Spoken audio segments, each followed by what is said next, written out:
Every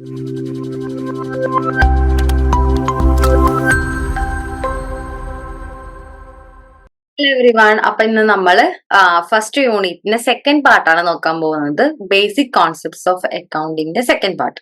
okay, അപ്പൊ നമുക്ക് ഇപ്പൊ നമ്മള് മുന്നേ ഡെഫിനേഷനും ഒക്കെ പഠിച്ചിട്ടുണ്ടായിരുന്നു. ഇനി നമുക്ക് ഇതിൽ വരുന്ന കുറച്ച് കോൺസെപ്റ്റ്സ്. അപ്പൊ നമുക്ക് ഇപ്പൊ ഈ ഒരു ട്രാൻസാക്ഷൻസ് ഒക്കെ നമ്മൾ എൻ്റർ ചെയ്യുമ്പോൾ പെട്ടെന്ന് വെറുതെ ഇങ്ങോട്ട് പോയിട്ട് നമുക്ക് അക്കൗണ്ടിങ് ചെയ്യാൻ പറ്റില്ല. അതിന് കുറച്ച് എന്തുണ്ട്, കുറച്ച് ഗൈഡ് ലൈൻസും ഒക്കെ ഉണ്ട്. അതിന് ജനറലി ആക്സെപ്റ്റഡ് അക്കൗണ്ടിങ് പ്രിൻസിപ്പിൾസ് എന്നാ പറയാ. ഇതിന്റെ ബേസിസിലാണ് നമ്മൾ എപ്പോഴും ഒരു അക്കൗണ്ടിങ്ങിലുള്ള, ഇപ്പൊ നമ്മൾ ആ ഡെഫിനേഷൻ പഠിച്ചപ്പോൾ accounting is an art of recording അത് പറഞ്ഞല്ലോ. അപ്പം ഇങ്ങനെ നമ്മൾ അത് ഐഡന്റിഫൈ ചെയ്യുക, ട്രാൻസാക്ഷൻസ് മെഷർ ചെയ്യുന്നതും റെക്കോർഡ് ചെയ്യണതും സമ്മറൈസ് ചെയ്യുന്നതും റിപ്പോർട്ട് ചെയ്യണതും എല്ലാം എന്താണ്, ഒരു ഗൈഡ് ലൈൻസിന്റെ ബേസിസിലാണ്. അത് കൊണ്ടുവന്നത് അതിന് ജനറലി ആക്സെപ്റ്റഡ് അക്കൗണ്ടിങ് പ്രിൻസിപ്പിൾസ് എന്നാണ് അതിന് പറയുന്നത്. അപ്പൊ എല്ലാ റൂൾസും കൺവെൻഷൻസും യൂസ് ചെയ്തിട്ടാണ് നമ്മൾ ബേസിക് അക്കൗണ്ടിങ് കോൺസെപ്റ്റ്സ് വന്നിട്ടുള്ളത്. അപ്പൊ നമുക്ക് എങ്ങനെയാണ് അതിലെന്താ ആ ഒരു റൂൾ എങ്ങനെയൊക്കെയാണ്, ആ റൂൾ എന്തൊക്കെയാണ് എന്നുള്ളത് നോക്കാം. അപ്പൊ ആ റൂൾ യൂസ് ചെയ്ത് നമുക്ക് ചെയ്യുമ്പോൾ എന്താണ്, ആ ഒരു അക്കൗണ്ടിങ്ങിന് ഒരു യൂണിറ്റി ഉണ്ടാവും അല്ലെ, യൂണിഫോമിറ്റി ഉണ്ടാവും. കാരണം എന്താ വെച്ച് കഴിഞ്ഞാൽ എല്ലാവരും ഈ ഒരു കോൺസെപ്റ്റ്സ് കൂടുതൽ യൂസ് ചെയ്യുമ്പോൾ എല്ലാവരുടെയും അക്കൗണ്ടിങ് എന്തായിരിക്കും, ഇപ്പൊ ബാലൻസ് ഷീറ്റ് ആണെങ്കിലും എല്ലാം ഈക്വൽ ആയിരിക്കും ഉണ്ടാവുക അല്ലെ, ഒരേപോലെ ആയിരിക്കും ഉണ്ടാവുക. ഫിഗേഴ്സ് മാത്രമായിരിക്കും കൂടുതലും ചേഞ്ച് ആയിക്കൊണ്ടിരിക്കുക. അപ്പൊ ഒരു യൂണിഫോമിറ്റി കൊണ്ടുവരാൻ വേണ്ടിയിട്ട് അവരെന്ത് യൂസ് ചെയ്തു, ഒരു ജനറലി ആക്സെപ്റ്റഡ് അക്കൗണ്ടിങ് പ്രിൻസിപ്പിൾസ് കൊണ്ടുവന്നിട്ടുണ്ട്. അപ്പൊ നമുക്ക് അത് എന്തൊക്കെയാണെന്ന് നോക്കാം.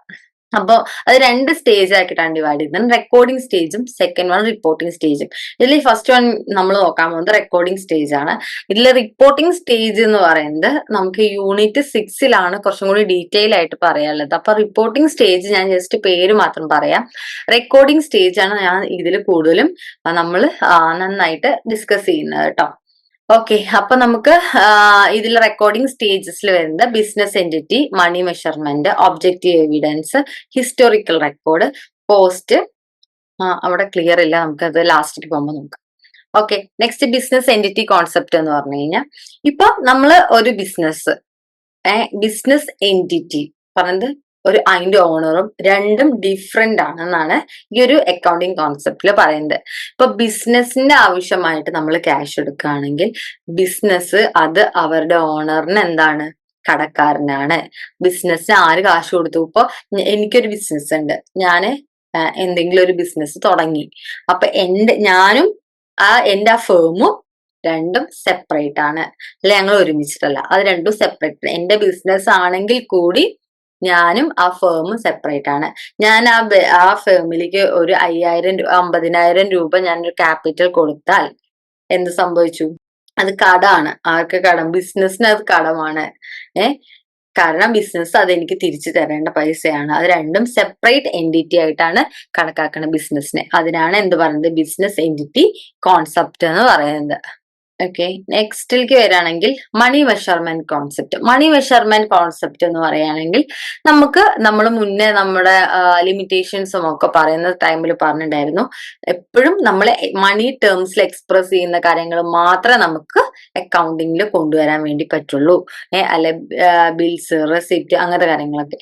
പക്ഷെ ഇത്ര രൂപ ഒരാൾക്ക് കൊടുത്തു, റെന്റ് ഇത്ര കൊടുത്തു, സാലറി ഇത്ര കൊടുത്തു, സാലറി ഇത്ര കിട്ടി, അങ്ങനത്തെ കാര്യങ്ങൾ, ബാങ്കിൽ ഇത്ര ഡെപ്പോസിറ്റ് ചെയ്തു, അങ്ങനത്തെ കാര്യങ്ങൾ, അതായത് എമൗണ്ട് വൈസ് ഉള്ള ഫിനാൻഷ്യൽ ടേംസിലുള്ള കാര്യങ്ങൾ മാത്രം. അല്ലാതെ അതിൽ എംപ്ലോയിയുടെ സ്കില്ല് ഇങ്ങനെയാണ്, അല്ലെങ്കിൽ കസ്റ്റമറിന്റെ സാറ്റിസ്ഫാക്ഷൻ ഇങ്ങനെയാണ്, ബിസിനസിന്റെ റെപ്യൂട്ടേഷൻ, അങ്ങനത്തെ കാര്യങ്ങളൊന്നുമില്ല. ഇവിടെ മണി മെഷർ ചെയ്ത ആ ഒരു കോൺസെപ്റ്റിനെ മാത്രമാണ് എന്ത് ചെയ്യാൻ പറ്റും, മോണിറ്ററി വാല്യൂ ഉള്ള ഒരു കാര്യത്തിന് മാത്രമാണ് നമ്മൾ അക്കൗണ്ടിങ്ങിൽ യൂസ് ചെയ്യുന്നത്.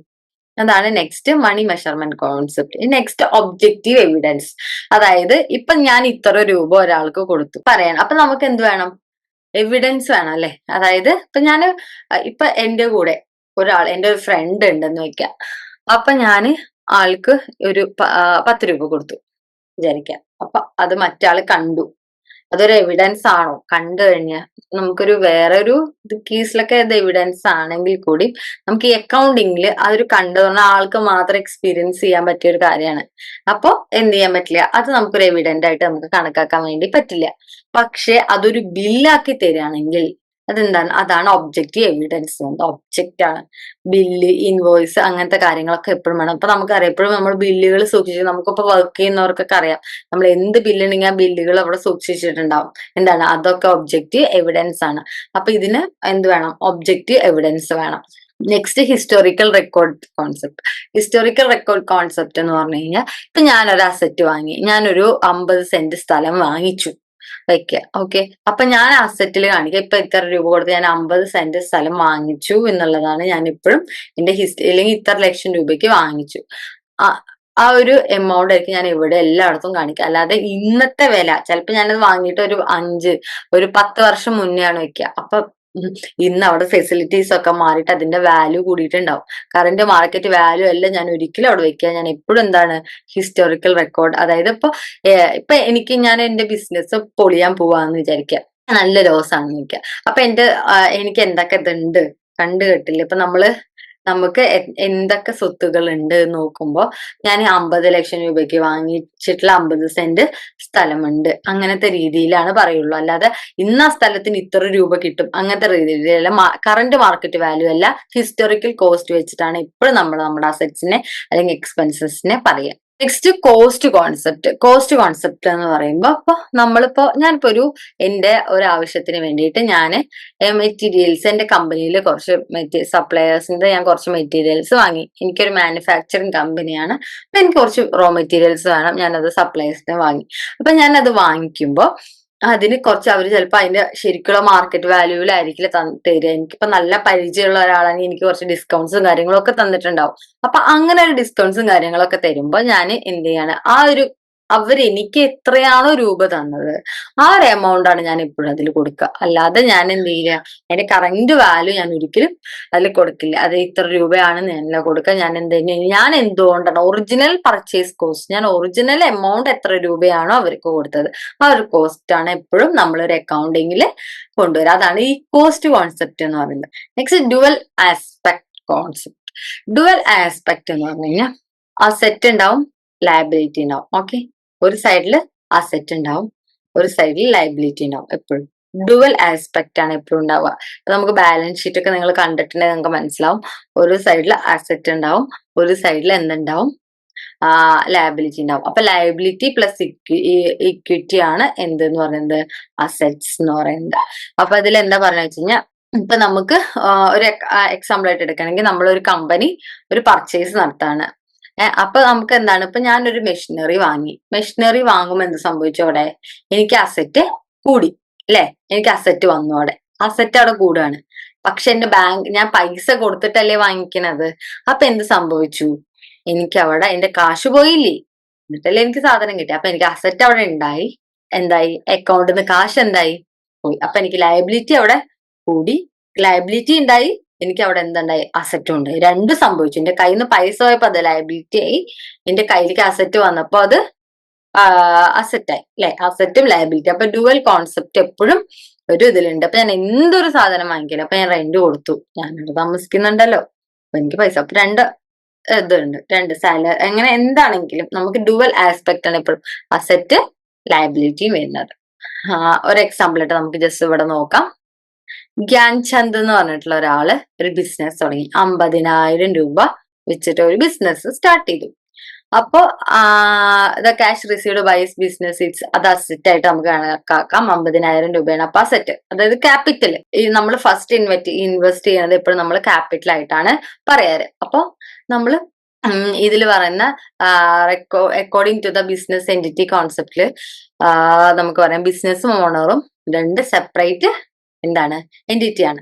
അപ്പോ രണ്ട് സെപ്പറേറ്റ് എൻറ്റിറ്റീസ് ആണ് നമ്മൾ ബിസിനസ് എൻറ്റിറ്റി കോൺസെപ്റ്റിൽ നമ്മൾ പഠിച്ചു. അപ്പൊ അത് ആർക്ക്, ഗ്യാൻചന്ദിന് ബിസിനസ്സിന് അപ്പൊ അതൊരു ലയബിലിറ്റി ആണ് അല്ലെ. കാരണം ബിസിനസ് അത് തിരിച്ചു കൊടുക്കേണ്ട കാശാണ്. ആരുടെ കാശാണ് അത്, ഗ്യാൻചന്ദിന്റെ പൈസയാണ്. ബിസിനസ് വേറൊരു എൻറ്റിറ്റി ആണ്, ബിസിനസ്സിന് അതൊരു ലയബിലിറ്റി, ഗ്യാൻചന്ദിന് അതൊരു അസറ്റും ആണ്. ഓക്കെ, അങ്ങനത്തെ ഒരു കോൺസെപ്റ്റാണ് രണ്ടുപേരും പറയുന്നത്. ഓക്കെ, ഇനിയിപ്പോ ഇതിലപ്പോ നമുക്ക് പറയാം, ക്യാപിറ്റൽ നമുക്ക് അസറ്റ് ആയിട്ട് പറയാം അല്ലെ. അപ്പൊ ആളുടെ ഒരു അസറ്റ് ആണല്ലോ ഈ 50,000 രൂപ എന്ന് പറയുന്നത്, അയാളുടെ ഒരു അസറ്റ് ആണ്, അതൊരു ക്യാപിറ്റലുമാണ്, രണ്ടുമാണ്. അപ്പൊ നമുക്ക് ഈ ഒരു കേസിൽ അങ്ങനെ പറഞ്ഞൂടെ, കാരണം അദ്ദേഹത്തിന്റെ കയ്യിലത്തെ പൈസ അയാളുടെ അസറ്റ് ആണ്. ഓക്കെ. ബിസിനസിന് അത് അയാള് ബിസിനസ്സിൽ കൊണ്ടുവച്ചു. അപ്പൊ എന്തായി? അത് ക്യാപിറ്റലും ആയി. അതാണ് പറയുന്നത് കേട്ടോ. ഇനി നമുക്ക് സെക്കൻഡ് കേസ് പറയുന്നത്, അദ്ദേഹം ക്രെഡിറ്റിന് ചക്രവർത്തി എന്ന് പറഞ്ഞിട്ടുള്ള ഒരാളുടെ നിന്ന് 5000 രൂപക്ക് ഗുഡ്സ് വാങ്ങി. അതെന്താണ്? പൈസ കൊടുത്തു? ഇല്ല. അവിടെ ക്രെഡിറ്റ് പർച്ചേസ് ആണ് അദ്ദേഹം നടത്തിയത്. അപ്പൊ അയാൾക്ക് വീണ്ടും അയാളുടെ അസറ്റ് കൂടി അല്ലെ? എന്തായി? സ്റ്റോക്ക് ഓഫ് ഗുഡ്സ് വന്നു അയാളുടെ കയ്യില്. അവിടെ എന്താണ്? ലയബിലിറ്റിയും വന്നു. എന്താണ്? ക്രെഡിറ്റിനാണ് വാങ്ങിയത്, പൈസ കൊടുക്കണല്ലോ. അപ്പൊ ക്രെഡിറ്റർ അവിടെ ഒരു ലയബിലിറ്റിയും വന്നു. അപ്പൊ ക്യാപിറ്റൽ എന്തായി? 50,000 രൂപയുണ്ട്, പ്ലസ് 5000 രൂപ അയാൾക്ക് ക്രെഡിറ്റിലും വന്നു. അസറ്റും ഇതേപോലെ എന്തായി? 5000 രൂപ, 50,000 രൂപ അസറ്റ്, അയാളുടെ പൈസ, പ്ലസ് അയാൾക്ക് എന്ത് വന്നു? ഒരു 5000 രൂപയുടെ ഒരു സ്റ്റോക്കും കൂടി അയാളുടെ കയ്യില് ഗൂഡ്സ് വാങ്ങിയല്ലോ. അപ്പൊ ഇത് കൺഫ്യൂഷൻ ആവണ്ട, നോക്കിയാൽ മതി. സിമ്പിൾ കാര്യമാണ്. അതായത് നമ്മളിപ്പോ ഇവിടെ അയാളുടെ കയ്യിൽ ഒരു 50,000 രൂപ ഉണ്ട്. ഇപ്പൊ എന്റെ കയ്യിൽ ഒരു 50,000 രൂപ ഉണ്ടെങ്കിൽ അത് എന്റെ അസറ്റ് ആണ്. ആ അസറ്റ് 50,000 രൂപ പ്ലസ് പിന്നെ എന്താ സംഭവിക്കുന്നത്? ഇതില് അദ്ദേഹം അതൊരു അയാളുടെ കമ്പനിയിൽ പോയിട്ട് ഇൻവെസ്റ്റ് ചെയ്യാണ്. ഇൻവെസ്റ്റ് ചെയ്യുന്ന സമയത്ത് അദ്ദേഹത്തിന് അതെന്തായി? അസറ്റാണ്, ക്യാപിറ്റൽ ആണ്. ഓക്കെ. അപ്പൊ ക്യാപിറ്റൽ ആവുന്ന സമയത്ത് എന്താ? അയാളുടെ ഈ ഗ്യാൻചന്ദ് എന്ന് പറഞ്ഞിട്ടുള്ള ആളുടെ കയ്യിൽ 50,000 രൂപ ക്യാഷ് ഉണ്ട്. അപ്പൊ ആ ക്യാഷ് അത് അയാളുടെ അസറ്റ് ആണ് അല്ലെ? അപ്പൊ നമ്മുടെ കയ്യിൽ എത്ര ഉണ്ടെങ്കിൽ നമ്മുടെ അസറ്റ് ആണ്. ഓക്കെ. അത് അദ്ദേഹം അതേ ഒരു പുതിയൊരു കമ്പനിയിൽ കൊണ്ടുപോയിട്ട് ഇൻവെസ്റ്റ് ചെയ്യുമ്പോൾ അതെന്തായി? ക്യാപിറ്റൽ ആയി അല്ലെ? ഒരു കമ്പനിയിൽ കൊണ്ടുപോയി നമ്മൾ ഫസ്റ്റ് കൊടുക്കുന്ന ക്യാഷിന് എന്താ പറയാ? ക്യാപിറ്റൽ എന്ന് പറയാം. അപ്പൊ ക്യാപിറ്റലായി. അപ്പൊ അത് അസറ്റുമാണ് ക്യാപിറ്റലുമാണ്. ഇനി അദ്ദേഹം എന്ത് ചെയ്യും? ഇയാൾക്ക് അദ്ദേഹത്തിന് ഗൂഡ്സ് വേണമല്ലോ. അപ്പൊ അദ്ദേഹം ഗൂഡ്സ് പർച്ചേസ് ചെയ്തു. ചക്രവർത്തി എന്ന് പറഞ്ഞിട്ടുള്ള ആളുടെ 5000 രൂപയ്ക്ക് ഗൂഡ്സ് ക്രെഡിറ്റ് പർച്ചേസ് ആണ് ചെയ്തത്. അയാൾ പൈസ കൊടുത്തിട്ടില്ല, ക്രെഡിറ്റ് പർച്ചേസ് ആണ് അദ്ദേഹം ചെയ്തത്. അപ്പൊ അയാളുടെ അസറ്റിന്റെ വാല്യൂ കൂടിയില്ലേ? കാരണം എന്താണ്? അയാളുടെ കയ്യിൽ ഗുഡ്സ് വന്നു. അത് അയാളുടെ അസറ്റ്, അത് വിറ്റ് അയാൾക്ക് കാശാക്കാം. അതെന്താ? ഗുഡ്സ് ആണ്. ലയബിലിറ്റി ഉണ്ട്. കാരണം എന്താണ്? അയാൾക്ക് ഇനി 5000 രൂപ അവിടെ കൊടുക്കാനും ഉണ്ട്. അത് ലയബിലിറ്റി. അപ്പൊ രണ്ടും ഈക്വൽ ആണ് കേട്ടോ.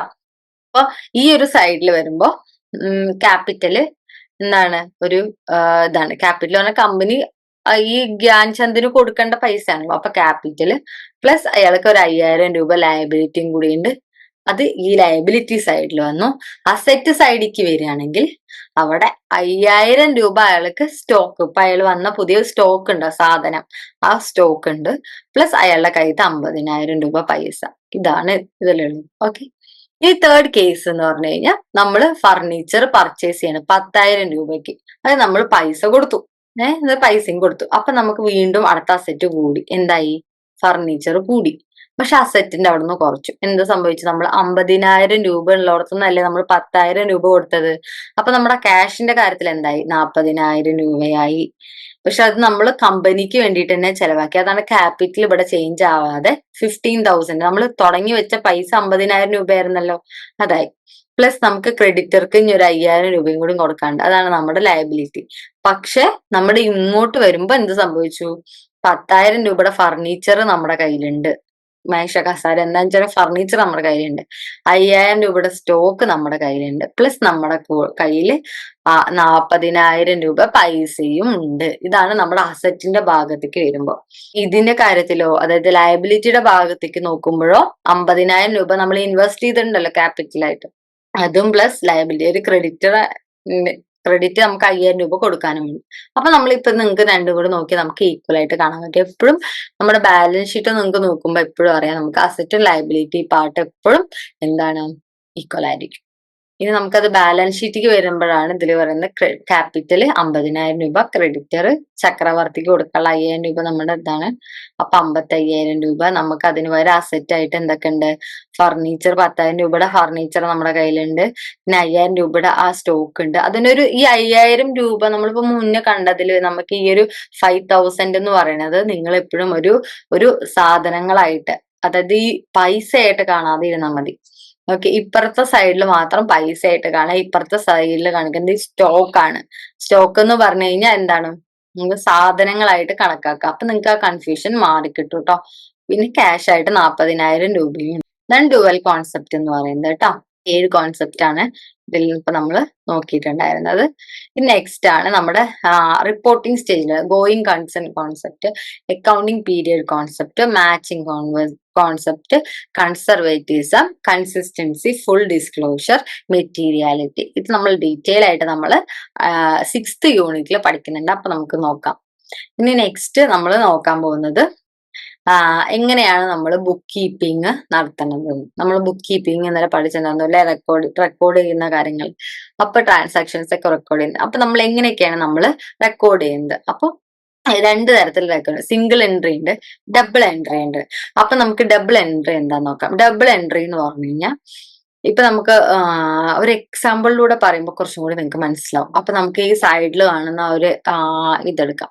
അതായത് ഇപ്പൊ ഞാന് ഒരു $1000 റെന്റ് കൊടുത്തു.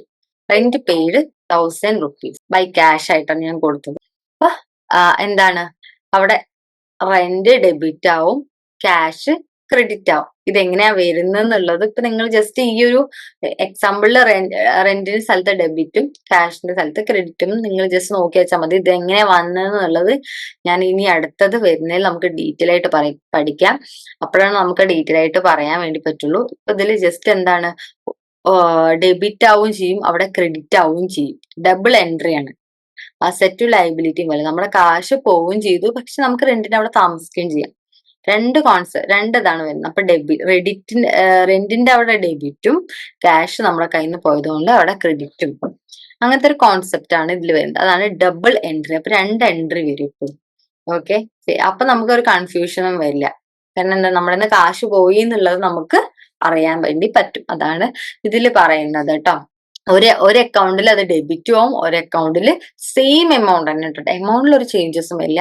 ഒരു അക്കൗണ്ടിൽ ഡെബിറ്റും ആവും, മറ്റേ അക്കൗണ്ടിൽ അത് ക്രെഡിറ്റുമായിട്ടായിരിക്കും കാണിക്കുക കേട്ടോ. ഇനി നെക്സ്റ്റ് നോക്കുകയാണെങ്കിൽ അപ്പൊ നമുക്ക് മനസ്സിലാവാനൊക്കെ എളുപ്പമാണ്. ഇനി സിംഗിൾ എൻട്രി പറയുമ്പോൾ അത് കൂടുതലും കുറച്ചും കൂടി കൺഫ്യൂഷൻ ആയിട്ടുള്ള ഒരു കാര്യമായിരിക്കും എപ്പോഴും സിംഗിൾ എൻട്രി. കാരണം എന്താന്ന് വെച്ച് കഴിഞ്ഞാൽ ഇത് ചെറിയ ട്രാൻസാക്ഷൻസ് ഒക്കെ നമുക്ക് അങ്ങനെ എഴുതാൻ വേണ്ടി പറ്റുള്ളൂ. അതായത് ക്യാഷ് റെസിപ്റ്റ്, പേയ്മെന്റ്, അങ്ങനത്തെ ചെറിയ ചെറിയ കമ്പനീസ് ഒക്കെ ആണെങ്കിലാണ് നമ്മൾ എപ്പോഴും ഈ സിംഗിൾ എൻട്രി സിസ്റ്റം.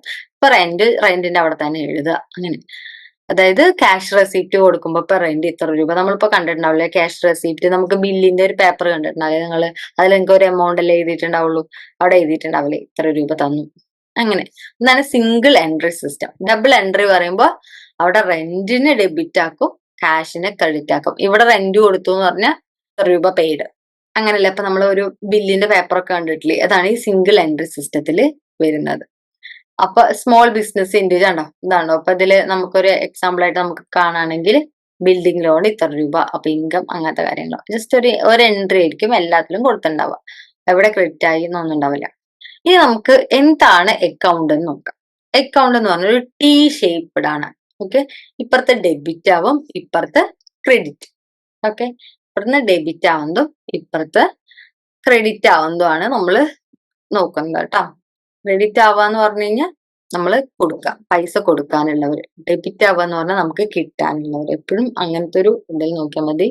ഒരു സിമ്പിൾ ആയിട്ട് പറയുകയാണെങ്കിൽ നമ്മൾ എപ്പോഴും ക്യാഷ് കൊടുക്കുക എന്തുകൊണ്ടാണ്, നമ്മുടെ ഈ കൈ കൊണ്ട് റൈറ്റ് ഹാൻഡ് കൊണ്ടാണ് കയ്യിൽ നിന്ന് നമ്മൾ ക്യാഷ് എന്തെങ്കിലും കൊടുക്കുകയാണെങ്കിൽ നമ്മളെപ്പോഴും ഒരു ഇത് വെച്ച് നമ്മൾ പറയാറില്ലേ, റൈറ്റ് ഹാൻഡ് വഴി കൊടുക്കുക, റൈറ്റ് ഹാൻഡ് കൊണ്ട് കൊടുക്കണം എന്നല്ലേ. അപ്പൊ എപ്പോഴും അങ്ങനത്തെ ഒരു മൈൻഡിൽ വെച്ചാൽ മതി. ക്രെഡിറ്റ് എപ്പോഴും റൈറ്റ് സൈഡിലായിരിക്കും ഉണ്ടാവുക കേട്ടോ.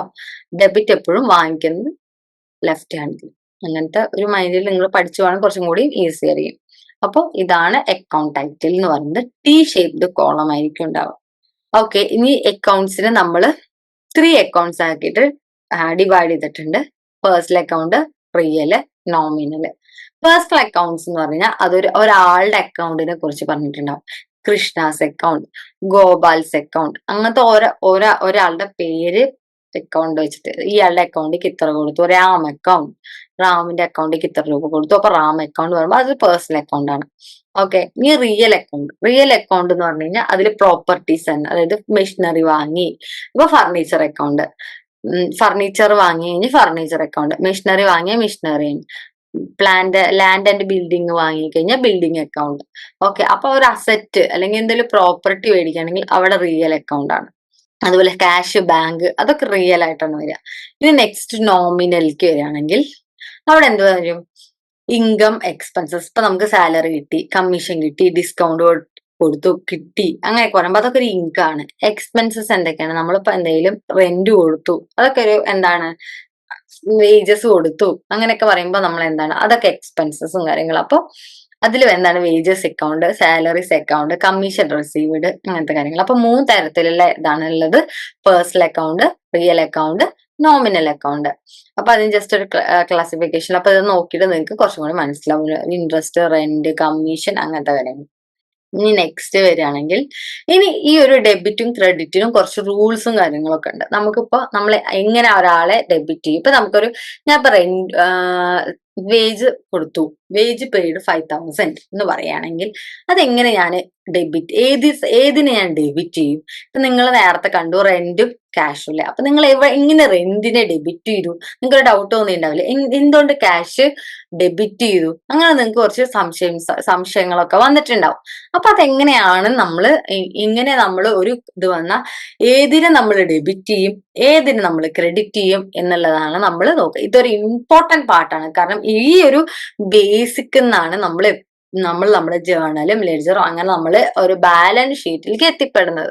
ഓക്കെ, അപ്പൊ നമുക്ക് ഇതിന്റെ ബേസിക്സ് എങ്ങനെയാണ് നോക്കാം. ഫസ്റ്റ് വൺ, അപ്പൊ ഞാൻ പറഞ്ഞു 3 അക്കൗണ്ട്സ് ഉണ്ട്: പേഴ്സണൽ അക്കൗണ്ട് ഉണ്ട്, റിയൽ അക്കൗണ്ട് ഉണ്ട്, നോമിനൽ അക്കൗണ്ട് ഉണ്ട്. അപ്പൊ പേഴ്സണൽ അക്കൗണ്ട്സ് ആണെങ്കിൽ, അതായത് അതിലിപ്പോ എന്തെങ്കിലും ഒരാളുടെ അക്കൗണ്ടിന്റെ പേര് എന്തെങ്കിലും പറഞ്ഞിട്ടുണ്ടെങ്കിൽ നമ്മളപ്പോ എന്ത് ചെയ്യും? Debit the receiver, credit the giver. അതായത് വാങ്ങുന്ന ആളെനെ എപ്പോഴും ഡെബിറ്റ് ചെയ്യണം, കൊടുക്കുന്ന ആളെനെ എപ്പോഴും ക്രെഡിറ്റ് ചെയ്യണം. Okay, debit the receiver, credit the giver. Okay, ഇനി നെക്സ്റ്റ് റിയൽ അക്കൗണ്ട്, അതായത് പ്രോപ്പർട്ടി വാങ്ങിക്കുക, കൊടുക്കുക, എന്തെങ്കിലും ചെയ്യാം. എന്താണോ വരുന്നത് അതിനെ ഡെബിറ്റ് ചെയ്യണം, എന്താണ് പോകുന്നത് അതിനെ ക്രെഡിറ്റ് ചെയ്യണം. ഇപ്പൊ ഞാൻ പറയുകയാണെങ്കിൽ ഒരു ഈസി റിയൽ അക്കൗണ്ട് ഞാൻ എക്സാമ്പിൾ ആയിട്ട് പറയുകയാണെങ്കിൽ, ഞാൻ ബോട്ട് ഫർണിച്ചർ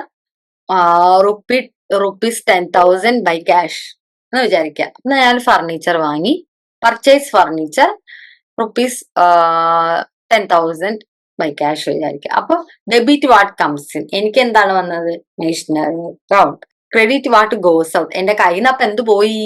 പൈസ പോയില്ലേ? പൈസ കൊടുക്കുമ്പോഴേ എനിക്ക് സാധനം കിട്ടുള്ളൂ. അപ്പൊ എന്ത് ചെയ്യാണ്? ക്രെഡിറ്റ് വാട്ട് ഗോസ് ഔട്ട്, നമ്മുടെ കയ്യിൽ നിന്ന് എന്താണോ പോയത് അതിനെന്ത് ചെയ്യും? നമ്മള് ക്യാഷ്. അപ്പൊ 2 അക്കൗണ്ട് ആണ് അതിൽ വന്നത്. എന്താ? മെഷീനറി അക്കൗണ്ടും ക്യാഷ് അക്കൗണ്ടും അല്ലെ? പൈസ കൊടുത്തപ്പോ ക്യാഷ് അക്കൗണ്ട്, എന്താ വാങ്ങാൻ പോണത്? മെഷീനറി സോറി, ഫർണിച്ചർ ആണ്. അപ്പൊ furniture account, cash account, 2 account ആണ് അതിൽ വരുന്നത്. അപ്പൊ എന്താണ് എന്റെ കയ്യിലേക്ക് വന്നത്? വാട്ട് കംസ് ഇൻ, എന്താണ് വന്നത്? ഫർണിച്ചർ. അപ്പൊ ഫർണിച്ചർ അക്കൗണ്ടിനെ ഞാൻ ഡെബിറ്റ് ചെയ്യും. ക്രെഡിറ്റ് വാട്ട് ഗോസ് ഔട്ട്, എന്താണ് പോയത്? എന്റെ കയ്യിൽ നിന്ന് എന്താ പോയത്? ക്യാഷ്. അപ്പൊ അതിന് ഞാൻ ക്രെഡിറ്റ് ചെയ്യും. അതാണ് റിയൽ അക്കൗണ്ട്. ഇനി നോമിനൽ അക്കൗണ്ട്, അത് debit all expenses and losses, credit all incomes and gain. ഇപ്പൊ ഞാൻ റെന്റ് കൊടുക്കാണ്, റെന്റ് കൊടുക്കും, റെന്റ് പെയ്ഡ് എന്ന് പറയാം. വേണ്ട, സാലറി എനിക്ക് കിട്ടി നിൽക്കാം. അപ്പൊ ഞാൻ എന്താണ്? സാലറി കിട്ടിയിട്ടുണ്ടെങ്കിൽ അതെന്താണ്? എനിക്ക് ഇൻകം ആണ് എന്റെ സാലറി. അപ്പൊ ഞാൻ സാലറീനെ ഞാൻ എന്ത് ചെയ്യും? ക്രെഡിറ്റ് ചെയ്യും. എനിക്ക് പൈസ ആയിട്ടാണ് കിട്ടിയെന്ന് വെക്കാം. അപ്പൊ അവിടെ എന്താണ്? ക്യാഷ് ആണ് അല്ലെ? അപ്പൊ 2 അക്കൗണ്ട് വന്നു, സാലറി അക്കൗണ്ടും വന്നു, ക്യാഷ് അക്കൗണ്ടും വന്നു. അപ്പൊ ക്യാഷ് അക്കൗണ്ടിനെ ഞാൻ എന്ത് ചെയ്യും? ഡെബിറ്റ് ചെയ്യും. അതുപോലെ തന്നെ ഇൻകമിനെ ഞാൻ എന്ത് ചെയ്യും? ക്രെഡിറ്റ് ചെയ്യും. അങ്ങനത്തെ കേസിൽ നോക്കിയാൽ മതി. ഞാൻ ജസ്റ്റ് എക്സാമ്പിൾ ആകുമ്പോൾ നിങ്ങൾക്ക് കുറച്ചും കൂടി മനസ്സിലാവും കേട്ടോ. അതായത് paid cash to Ramesh and company for rupees 5,008 rupees നമ്മൾ രമേശ് ആൻഡ് കമ്പനിക്ക് കൊടുത്തു. അപ്പൊ അവിടെ 2 അക്കൗണ്ട് ഉണ്ട്, ക്യാഷ് അക്കൗണ്ടും വന്നു, രമേശ് അക്കൗണ്ടും വന്നു അല്ലെ? അപ്പൊ രമേശ് ആൻഡ് കമ്പനി എന്ന് പറയുമ്പോൾ നമുക്ക് ഒന്നും നോക്കണ്ട, പേഴ്സണൽ അക്കൗണ്ട് ആണ്. അപ്പൊ എന്ത് ചെയ്യും? ആരാ വാങ്ങിയത്? Paid cash. അപ്പൊ ആരോ രമേശ് ആൻഡ് കമ്പനിക്ക് പൈസ കൊടുത്തു. അപ്പൊ വാങ്ങണ റിസീവർ ആരാണ് ഇവിടെ? Ramesh and company. അപ്പൊ രമേശ് ആൻഡ് കമ്പനിയെ നമ്മൾ എന്ത് ചെയ്യും? ഡെബിറ്റ് ചെയ്യും. എന്താണ് പോയത്? കാശാണ്. അപ്പൊ വാട്ട് ഗോസ് ഔട്ട്? ക്യാഷ്. ക്യാഷിനെ നമ്മൾ എന്ത് ചെയ്യും? ക്രെഡിറ്റ് ചെയ്യും. ക്യാഷ് അക്കൗണ്ടും രമേശ് അക്കൗണ്ടും. ഇനി നെക്സ്റ്റിലേക്ക് വരികയാണെങ്കിൽ rent paid, rent account and cash account. ഇപ്പൊ റെന്റ് 1000 രൂപ കൊടുത്തു എന്ന് പറയുകയാണെങ്കിൽ റെന്റ് അക്കൗണ്ട്, ക്യാഷ് അക്കൗണ്ട് 2 രൂപ ഉണ്ട്, 2 അക്കൗണ്ടുകൾ ഉണ്ട്. അപ്പൊ ഇവിടെ നമ്മൾ യൂസ് ചെയ്യുന്നത് റെന്റ് അക്കൗണ്ടിൽ വെച്ച് നോക്കുകയാണെങ്കിൽ, റെന്റ് എന്ന് പറയുമ്പോൾ എന്താണ്? അത് എക്സ്പെൻസസ് ആണ്. എക്സ്പെൻസിന് നമ്മൾ എപ്പോഴും എന്ത് ചെയ്യും? ഡെബിറ്റ് ചെയ്യും. അപ്പൊ ക്യാഷ് എന്തായി? നമ്മുടെ കയ്യിൽ നിന്ന് പോയി. അല്ലെ? ക്യാഷ് പോകുമ്പോ അതെന്തായി നമ്മള് ക്രെഡിറ്റ് ചെയ്തു. അതാണ് ഇതില് പറയുന്നത് കേട്ടോ. അപ്പോ ഇതിന് വരും നമ്മള് ജേർണൽ എൻട്രീസ് ഒക്കെ കൊടുക്കുമ്പോ നമുക്ക് ഡീറ്റെയിൽ ആയിട്ട് നമുക്ക് മനസ്സിലാക്കാൻ വേണ്ടിയിട്ട് പറ്റും. അപ്പൊ നമുക്ക് ഈ ഒരു ഇത് ഇമ്പോർട്ടന്റ് ആയിട്ട് നിങ്ങൾ പഠിക്കുന്ന കാര്യമാണ്. ഇനി ഇവിടുന്ന് തൊട്ടുള്ള ക്ലാസ്സുകളിൽ മൊത്തം നമ്മൾ എന്ത് ചെയ്യും, ഈ ഒരു റൂൾസ് വെച്ചിട്ടാണ് നമ്മൾ എപ്പോഴും ജേർണൽ എൻട്രീസ് എഴുതാറ്. അപ്പൊ അതെങ്ങനെയാണെന്നുള്ളത് നമുക്ക് ഇനി ജേർണൽ പഠിക്കുമ്പോൾ നമുക്ക് ഡീറ്റെയിൽ ആയിട്ട് നിങ്ങൾക്ക് മനസ്സിലാവും കേട്ടോ. കുറെ ചെയ്ത് നിങ്ങൾക്ക് അത് പ്രാക്ടീസ് ആയിട്ട് വരും. ഓക്കെ, ഇനി നെക്സ്റ്റ് അക്കൗണ്ടിങ് പ്രോസസ് എന്തൊക്കെയാ നോക്കാം. ആദ്യം നമ്മൾ റെക്കോർഡ് ചെയ്യണം അല്ലെ? ട്രാൻസാക്ഷൻസ് നമ്മൾ ആദ്യം എന്ത് ചെയ്യണം, റെക്കോർഡ് ചെയ്യണം. അത് ജേർണലിലാണ്. Original book of entry first നമ്മൾ എഴുതുന്നത് എപ്പോഴും ജേർണലിലായിരിക്കും. എല്ലാ ട്രാൻസാക്ഷൻസും നമ്മൾ ജേർണലിൽ റെക്കോർഡ് ചെയ്യും. അതെങ്ങനെ റെക്കോർഡ് ചെയ്യും? ക്രോണോളജിക്കൽ ഓർഡറിലാണ്. അതായത് ഇപ്പൊ ഞാൻ ഒരു മാസം, അതായത് ഇപ്പൊ ഒരു ഏപ്രിൽ മന്ത് ആണെങ്കിൽ മന്ത് 1 to മന്ത് 13th വരെ സംഭവിച്ചത് 1, 2, 3, 4, ചിലപ്പോ 5th ഒന്നും സംഭവിച്ചിട്ടില്ല, അപ്പൊ 6th, അങ്ങനെ ഒരു ഓർഡറിലാണ് നമ്മൾ എഴുതി പോവുക. എപ്പോഴും ക്രോണോളജിക്കൽ ഓർഡറിലാണ് എപ്പോഴും എഴുതുക. ക്യാഷ് മെമ്മോ അതിനനുസരിച്ചുള്ള സപ്പോർട്ടിംഗ് ഡോക്യുമെന്റ്സ് നോക്കിയിട്ടാണ് നമ്മൾ എഴുതുക. നമ്മളിൽ കുറെ റെസിപ്റ്റുകൾ ഉണ്ടാവും, കുറെ ഇൻവോയ്സുകൾ ഉണ്ടാവും, ക്യാഷ് മെമ്മോസ് ഒക്കെ ഉണ്ടാവും. അതൊക്കെ നോക്കി നമ്മൾ കറക്റ്റ് ഒരു ഓർഡറിൽ നമ്മൾ എന്ത് ചെയ്യും, ഓരോ ദിവസം എന്ത് സംഭവിച്ചു എന്നൊക്കെ നമ്മൾ എഴുതി വെക്കും. ഇനി അതിനെ നമ്മൾ അടുത്ത് ക്ലാസിഫൈ ചെയ്യണം. അങ്ങനെയാണ് നമ്മൾ ലെഡ്ജർ അക്കൗണ്ട് എന്ന് പറയുന്നത്. ലെഡ്ജർ അക്കൗണ്ട് എന്ന് പറഞ്ഞു കഴിഞ്ഞാൽ ഇപ്പൊ സിമിലർ ആയിട്ടുള്ള, അതായത് ഞാൻ ഇപ്പൊ ഒരു 10 പേർക്ക് ക്യാഷ് കൊടുത്തിട്ടുണ്ടാവും. അപ്പൊ ക്യാഷ് അക്കൗണ്ടിൽ ആ 10 പേരുടെ കാര്യങ്ങളുണ്ടാവും. ഓക്കെ, ബാങ്ക് വഴി ട്രാൻസ്ഫർ ചെയ്തിട്ടുണ്ടാവും. അപ്പൊ ആ ബാങ്ക് ഫുള്ളത്. അല്ലെങ്കിൽ ഞാൻ മെഷീനറി വാങ്ങിയിട്ടുണ്ടാവും, അപ്പൊ മെഷീനറിയുടെ, അല്ലെങ്കിൽ ഞാനിപ്പോ റാം എന്ന് പറഞ്ഞിട്ട് ഒരാളുടെ നിന്ന് കുറെ ട്രാൻസാക്ഷൻ നടത്തി, അപ്പൊ റാം അക്കൗണ്ട്. അങ്ങനെ ഓരോ സിമിലർ അക്കൗണ്ട്സിനൊക്കെ നമ്മൾ ക്ലാസിഫൈ ചെയ്യും. അങ്ങനെയാണ് നമ്മൾ ചെയ്യുക. നെക്സ്റ്റ് ആണ് സമ്മറൈസിങ്. സമ്മറൈസിങ് എന്ന് പറഞ്ഞു കഴിഞ്ഞാൽ എന്താണ്, നമ്മൾ ഫൈനൽ അക്കൗണ്ട് പ്രിപ്പയർ ചെയ്യണതിന് സമ്മറൈസ് ചെയ്യുക. അതിന് ആദ്യം നമ്മൾ ട്രയൽ ബാലൻസ് ചെയ്യും.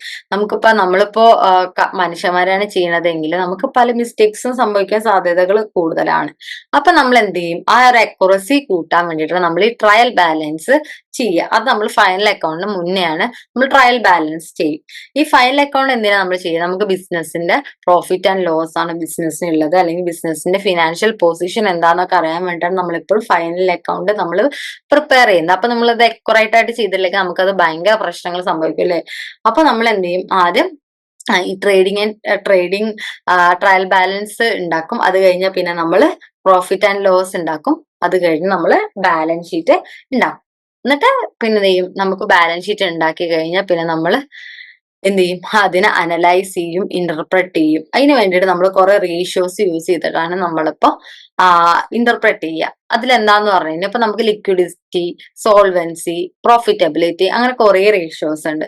നമ്മളിപ്പോ ഒരു എക്സാമ്പിൾ ആയിട്ട് പറയുകയാണെങ്കിൽ ഇതൊരു മെയിൻ ഹെഡിങ് ആണ് കേട്ടോ. ഈ ലിക്വിഡിറ്റി എന്ന് പറയുന്നതും ഈ സോൾവൻസി എന്ന് പറയുന്നതും ഈ പ്രോഫിറ്റബിലിറ്റി എന്ന് പറയുന്നതും ഒരു മെയിൻ ഹെഡിങ് ആയിട്ടുള്ള, ഇതിന്റെ അണ്ടറിൽ കുറെ റേഷ്യോസും കാര്യങ്ങളും വരുന്നുണ്ട്. അപ്പൊ ഈ കുറേ റേഷ്യോസ് ഇങ്ങനെ വരുന്നുണ്ട്. അപ്പൊ അതില് നമ്മൾ നമുക്ക് വേണ്ട റേഷ്യോസ് ഒക്കെ കാൽക്കുലേറ്റ് ചെയ്യാണ് ചെയ്യുക. അപ്പൊ നമ്മളിപ്പോ ലിക്വിഡിറ്റി റേഷ്യോ എടുക്കണമെങ്കിൽ അതിലൊരു കറണ്ട് റേഷ്യോ എന്ന് പറഞ്ഞിട്ട് ഒരു റേഷ്യോ ഉണ്ട് ഫസ്റ്റ് വരുന്നത്. അപ്പൊ ആ കറണ്ട് റേഷ്യോ നമ്മൾ എപ്പോഴും കാൽക്കുലേറ്റ് ചെയ്യുക current asset divide by current liability. അതായത് നമുക്ക് ഒരു വർഷത്തിനുള്ളിൽ നമുക്ക് ഇതാക്കാൻ പറ്റുന്ന ലയബിലിറ്റികളും അസറ്റിനെയാണ് കറണ്ട് അസറ്റ്, കറണ്ട് പെട്ടെന്ന് ക്യാഷ് കൺവേർട്ട് ആവുന്നത്. അപ്പൊ ഈ കറണ്ട് അസറ്റും കറണ്ട് ലയബിലിറ്റിയും തമ്മിലുള്ള റേഷ്യോ ആണ് നമ്മളെപ്പോഴും ഫസ്റ്റ് നോക്കുക ലിക്വിഡിറ്റിയിൽ. അപ്പൊ നമ്മളത് ഓരോ വർഷത്ത് നോക്കും. അപ്പൊ നമ്മൾ 2019-24 വരെ നമ്മൾ കാൽക്കുലേറ്റ് ചെയ്യും. അപ്പൊ 2019 ബാലൻസ് ഷീറ്റ് എടുത്തിട്ട് അതിന്റെ കറണ്ട് അസറ്റും കറണ്ട് ലയബിലിറ്റിയും തമ്മിൽ ഡിവൈഡ് ചെയ്യും. അപ്പൊ നമുക്കൊരു എമൗണ്ട് കിട്ടും. അതുപോലെ നമ്മൾ അടുത്തത് 2020 ചെയ്യും, 21 ചെയ്യും, 22 ചെയ്യും, 23 ചെയ്യും, 24 ചെയ്യും. 5 years ചെയ്തു എന്ന് വെക്കാം.